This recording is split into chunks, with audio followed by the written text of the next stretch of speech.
أعوذ بالله من الشيطان الرجيم بسم الله الرحمن الرحيم يوفون بالنذر ويخافون يوما كان شره مستطيرا صدق الله العظيم وقال النبي صلى الله عليه وسلم الصدقة تصد 70 بابا من السوء أو كما قال عليه الصلاة والسلام۔ میرے محترم بزرگوں اور دوستوں، اللہ تبارک و تعالیٰ کا بہت بڑا شکر اور احسان ہے کہ جس اللہ تبارک و تعالیٰ نے ہم سب کو مسلمان بنایا اور لاکھوں درود و سلام نازل ہو اس نبی امی پر جس کے سب کے دوبے میں ہم سب مسلمان ہیں۔ اللہ تبارک و تعالیٰ نے انسانوں کو پیدا فرما کر بے شمار نعمتوں سے نوازا ہے۔ انہی نعمتوں میں سے ایک نعمت سوچنے کی طاقت اور انسان کی خواہشات ہے۔ اگر انسان کی خواہشات نہ ہو تو انسان ترقی نہیں کر سکتے ہیں، آرام کی چیزیں پیدا نہیں کر سکتے ہیں۔ یہی وجہ ہے کہ جس دنیا میں ہم رہ رہے ہیں، جس زمین پہ ہم رہ رہے ہیں، اسی زمین پہ ہمارے ساتھ ہمارے ارد گرد جانور بھی ہے، گائے بھینس بیل یہ بھی ہے، لیکن ان کے اندر خواہشات کی تکمیل کا وہ طریقہ نہیں ہے جو ہمارے اندر ہے۔ اسی لیے لاکھوں سال ہو گئے لیکن کسی گائے نے یا کسی بیل نے آج تک اپنا پاجامہ نہیں سلوایا، کسی بکرے نے اپنے لیے کرتا نہیں سلوایا، یا سطر چھپانے کا کوئی انہوں نے نئی چیز کو ایجاد نہیں کیا ہے۔ کیوں؟ ان کے اندر وہ صلاحیت نہیں ہے۔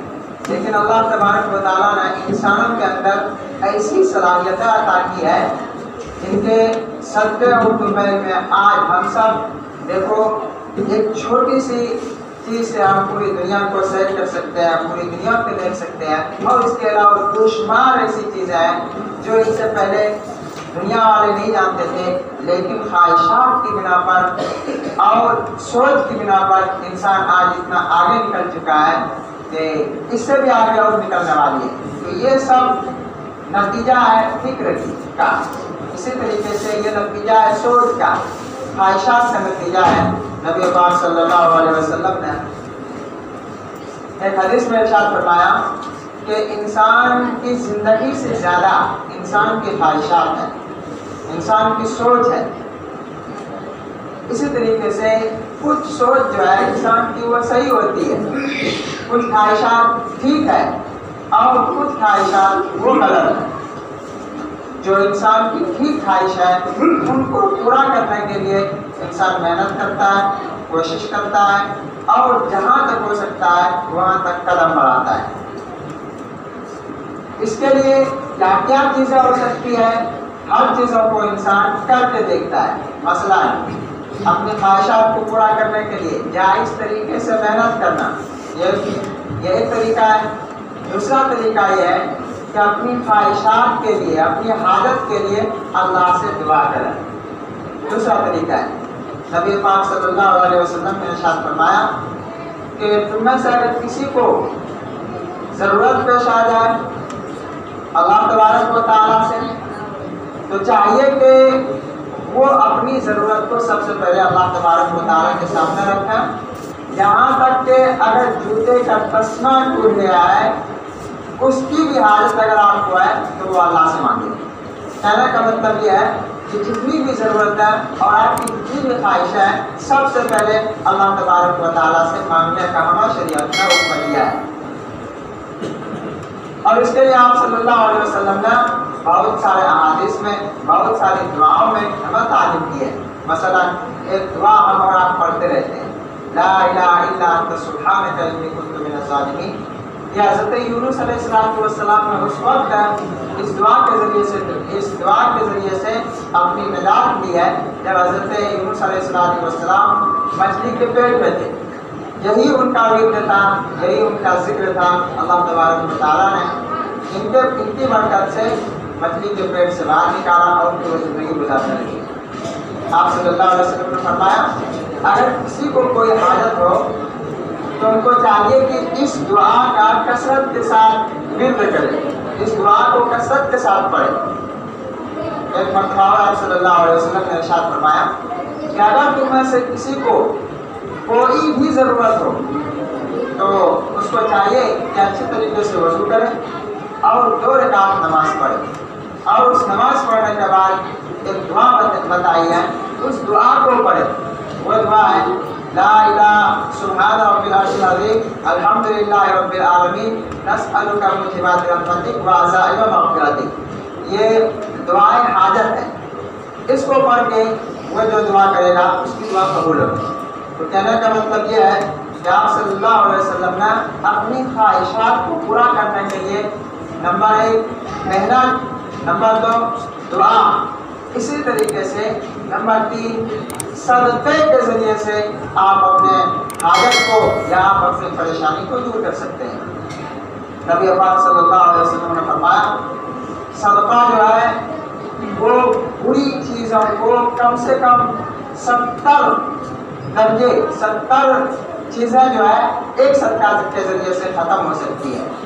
یعنی بری چیزیں جو آپ کے ساتھ کثرت کے ساتھ پیش آ رہی ہے ان کو ختم کرنے کے لیے صدقہ بہترین چیز ہے۔ آپ صلی اللہ علیہ وسلم نے فرمایا صدقے کے ذریعے سے آپ اپنے بلاؤں کو ٹالیے، ختم کیجیے۔ اسی طریقے سے ایک طریقہ اور ہے کہ آدمی جب پھنس جاتا ہے کہیں پریشانی ہوتی ہے تو آدمی یہ سوچتا ہے کہ کاش میں اس مصیبت سے نکل جاؤں، تو اس کے لیے میں کچھ دوں گا۔ مثلا ایک آدمی بیمار ہے، وہ یہ کہتا ہے کہ اللہ اگر مجھے اس بیماری سے نجات مل جائے تو میں اللہ کے راستے میں ایک بکرا قربان کروں گا، یا 10 رکعت نماز پڑھوں گا، یا 10 دن کے روزے رکھوں گا۔ اس کو ہم اور آپ منت کے نام سے جانتے ہیں، نظر کے نام سے جانتے ہیں۔ جو آیت میں آپ حضرات کے سامنے پڑھی ہے اس میں اسی نظر کے بارے میں بیان فرمایا یوفون بالنذر ویخافون یوما کان شرہ مستطیرا۔ صحابہ کرام رضی اللہ عنہم اجمعین نے جہاں بہت سارے صفات تھی، ان صفات میں سے ایک صفت یہ تھی کہ وہ کسی چیز کی نظر مان لیتے تھے تو اس کو وہ پورا کرتے تھے۔ چنانچہ آج بھی ہم اپنے علاقے میں، اپنے ماحول میں، اپنے سماج میں دیکھتے ہیں تو بہت سارے لوگ ایسے ہیں جو نظر مانتے ہیں۔ کسی کی نظر رہتی ہے بیماری سے اگر ٹھیک ہو جاؤں تو صدقہ کروں گا، کسی کی نظر رہتی ہے کہ اگر میرا بیٹا پاس ہو جائے تو اتنا روپے غریبوں کو دوں گا، کسی کی نظر رہتی ہے کہ اگر میری بیٹی کا صحیح رشتہ آ جائے تو ایک بھیڑ یا بکرا مسجد میں دے دوں گا۔ اس طریقے سے نظر کیا جا سکتا ہے۔ اور طرف بات یہ ہے کیا نظر کا ماننا صحیح ہے؟ کیا نظر کو اجاگر کیا جائے، یعنی کہ اس کو سماج میں پھیلایا جائے؟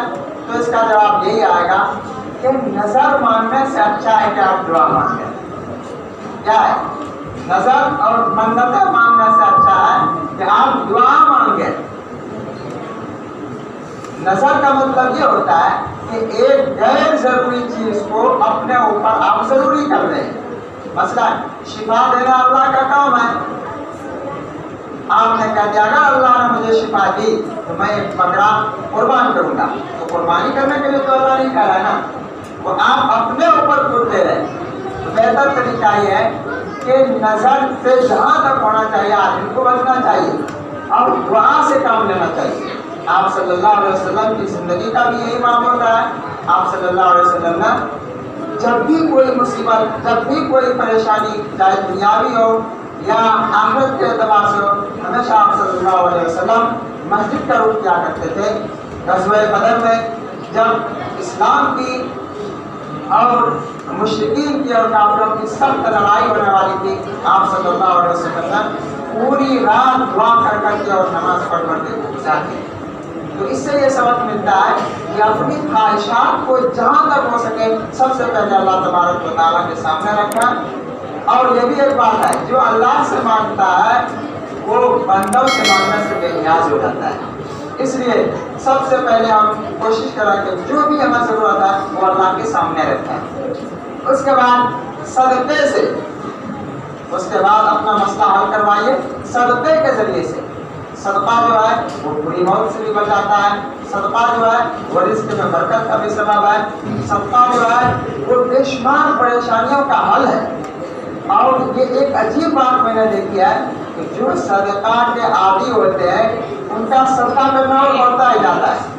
بہت سارے لوگ ایسے ہیں جو کثرت سے صدقہ کرتے ہیں، ہم تو یہی سمجھتے ہیں کہ صدقہ کرنے سے مال گھٹ جائے گا، لیکن ایسا ہوتا ہے کہ کوئی بھی پہلے آیا ہے کہ کوئی بھی پریشانی ہو تو صدقہ کرنا چاہیے۔ بہت سارے لوگ ایسے ہیں وہ اول مرحلے میں صدقہ کرتے ہیں، بعد میں ڈاکٹروں کے پاس جاتے ہیں یا پھر جانچ بک کروانے کے لیے جاتے ہیں، تو دیکھا جاتا ہے کہ ان کی پریشانی بہت جلدی حل ہو جاتی ہے۔ دوسرے نمبر پہ جو ہے صدقہ۔ اب تیسرے نمبر پہ نظر ایک جائز چیز ہے لیکن اس کو اجاگر اور ہائی لائٹ نہیں کرنا چاہیے، اس کو پھیلانا نہیں چاہیے، جہاں تک ہو سکے اس سے بچنا چاہیے۔ نظر کی تعریف آپ لوگ سمجھتے ہیں، نظر کا مطلب یہ ہوتا ہے غیر ضروری چیز کو اپنے اوپر ضروری کر لینا۔ اچھا، کن چیزوں کی نظر مان سکتے ہیں؟ سب سے پہلی بات اس میں یہ ہے کہ اگر کوئی آپ منت مانگ رہے ہیں تو وہ صرف اللہ کے لیے ہو، غیر اللہ کے لیے نہ ہو۔ غیر اللہ کے لیے کیا ہے؟ میرا بیٹا اگر ٹھیک ہو گیا تو میں فلاں خواجہ صاحب کے قبر پر چادر چڑھا دوں گا، یا فلاں کے قبر پر بکرا ذبح کروں گا، یا فلاں کے آستانے پہ چراغاں کروں گا، یہ غیر اللہ ہے۔ اس کے لیے قرآن میں بھی منع ہے، حدیث میں بھی منع ہے، اور عقل بھی یہی کہتی ہے کہ غیر اللہ کی نظر یہ جائز نہیں ہے۔ کیوں؟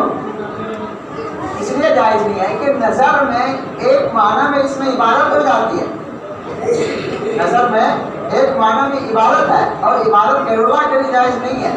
اس لیے نظر جب بھی مانا تو اللہ کے لیے نظر مانا۔ اس کا طریقہ میں مختصر طور پہ بتا دیتا ہوں۔ مثلا آدمی یہ کہے یا اللہ اگر میں صحت یاب ہو گیا تو میں 4 رکعت نماز پڑھوں گا، یا ایک بکرا قربانی کروں گا، یا روزے رکھوں گا، اس طریقے سے کہا جا سکتا ہے۔ نظر واجب ہونے کی کیا شرط ہے؟ تو پہلی شرط یہ بتایا کہ وہ اللہ کے لیے ہو، غیر اللہ کے لیے نہ ہو۔ دوسری شرط یہ ہے کہ جس چیز کی نظر مانی جا رہی ہے وہ زندگی میں کبھی فرض ہوتی ہو یا واجب ہوتی ہو، زندگی میں کبھی بھی ایک مرتبہ بھی ان چیزوں کا فرض یا واجبات میں سے ہونا ضروری ہے، تب جا کے آپ کی نظر واجب ہوگی۔ مثلا نماز ہے، زندگی میں فرض ہے یا نہیں ہے؟ اسی طریقے سے زکوٰۃ ہے، زندگی میں فرض ہے۔ اسی طریقے سے حج ہے، زندگی میں فرض ہے اگر مانا جاتا ہے۔ تو کہنے کا مطلب یہ ہے اگر کسی نے نماز کی منت مانی تو اس کو ادا کرنا واجب ہوگا۔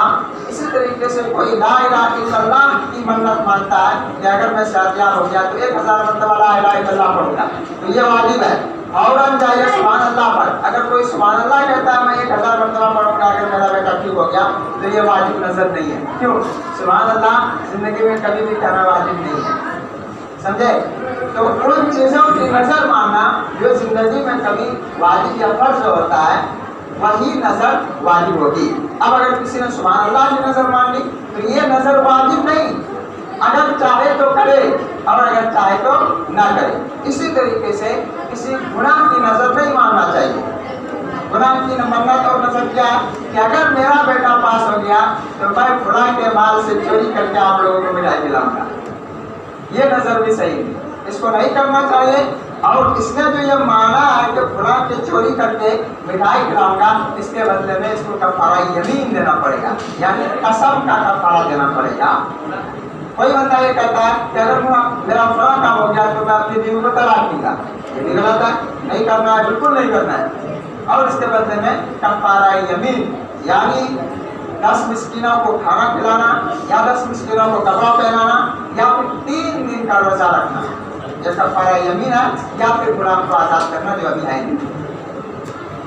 12 اپنے یہاں کے جو رسم و رواج ہے یا جو یہاں کے طریقے ہیں وہ عام طور پہ یہ دیکھا جاتا ہے کہ آدمی کو پتہ نہیں رہتا ہے ہم کس بنا پر مسجد میں بکرا یا مرغا یا مرغی یا پیسے کس بنا پر دے رہے ہیں۔ سب سے پہلی بات یہ ہے کہ مسجد میں صدقہ، خیرات، اسی طریقے سے